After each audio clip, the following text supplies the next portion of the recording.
it surprise you to know that the single biggest indicator of a CHRO being replaced has nothing to do with the CHRO?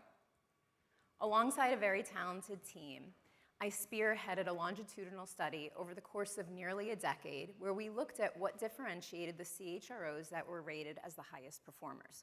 Now, we did this work largely in investor-backed businesses, but as you'll see, the insights that I'm going to share apply equally to businesses of all ownership structures. And our findings were pretty interesting because they clustered into essentially two different groups. We found a number of variables that were very effective at predicting which CHROs would be rated the highest performers, and we quite cleverly called those success factors. We also found a completely different group of variables that were extremely effective at predicting the CHROs that were most likely to be rated as low performers, and we called those failure modes. And for the CHROs in our study, we found that there were two really clear and compelling failure modes. First, the quality of the relationship with the CEO was the single biggest predictor of how a CHRO's performance would be viewed. So much so, in fact, just check this out.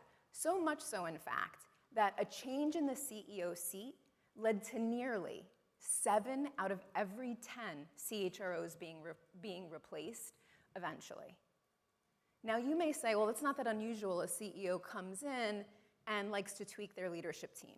But we found that no other C-suite leader's perceived performance had anywhere near that level of dependency on the CEO.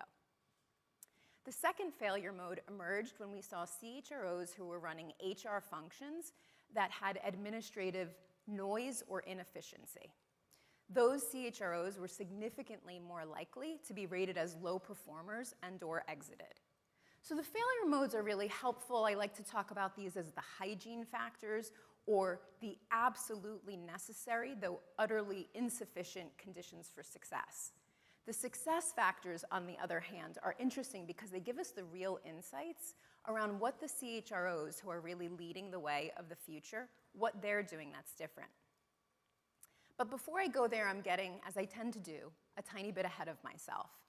First, I want to share with you a perhaps pretty obvious, though often unnamed, contextual reality. Consider that at the end of 2023, 11.8% of all C-suite roles in the S&P 100 were held by women, only 11.8%. But that picture is actually even more lopsided when we double-click into the data because 72% of all CHRO role holders are women.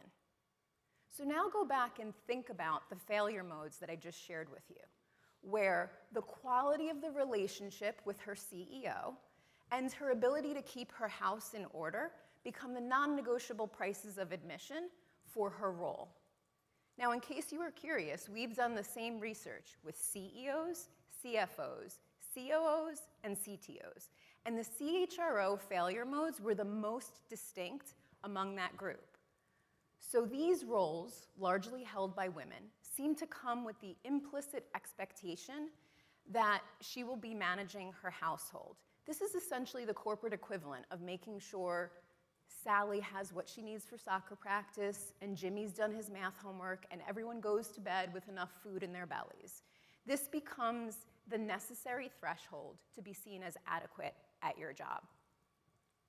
Okay, but in the interest of time, let's focus on what are the skills and mindsets that actually help CHROs, irrespective of gender, re-script and move beyond this notion of the very important, though limiting expectation of being a business administrator to being a business accelerator.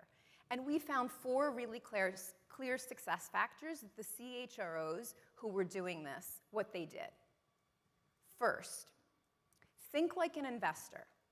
So this leans really heavily on disciplined financial fluency.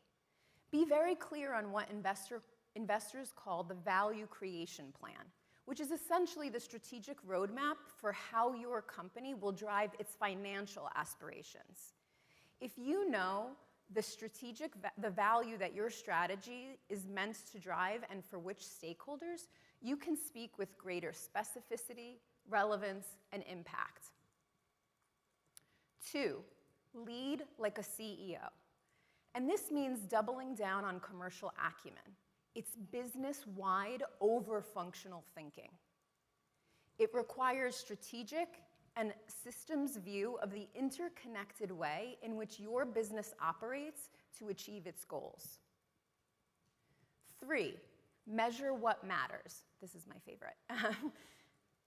If you think about how to build dynamic, data-driven insights that are not just descriptive, but also predictive, that is a real driver of differentiation. So to bring this to life, employee engagement is a great measure, but it's descriptive. If you can tie employee engagement scores to what outcomes it's actually driving, it's much more powerful. So one company I worked with, for example, was able to tie its employee engagement scores to key areas of the business to sales acceleration. That may sound something like, for every 4 percentage points of increase in employee engagement in our sales function, we saw a 9% increase in sales in the subsequent quarter. Powerful.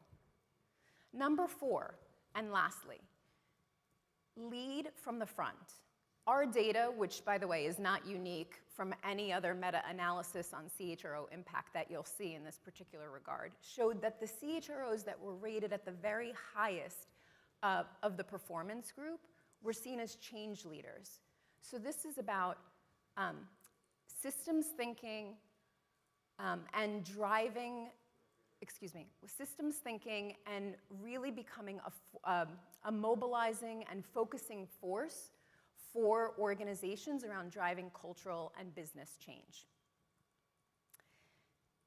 This current CHRO of Apollo, Matt Breitfelder, who's both a real vocal advocate for high-impact CHROs, as well as a role model for what that looks like, aptly points out that people are almost always the single biggest line item on a company's P&L, and furthermore, almost always the single biggest lever to driving and accelerating value for the company. Through that lens, it seems really obvious that these roles hold real commercial heft.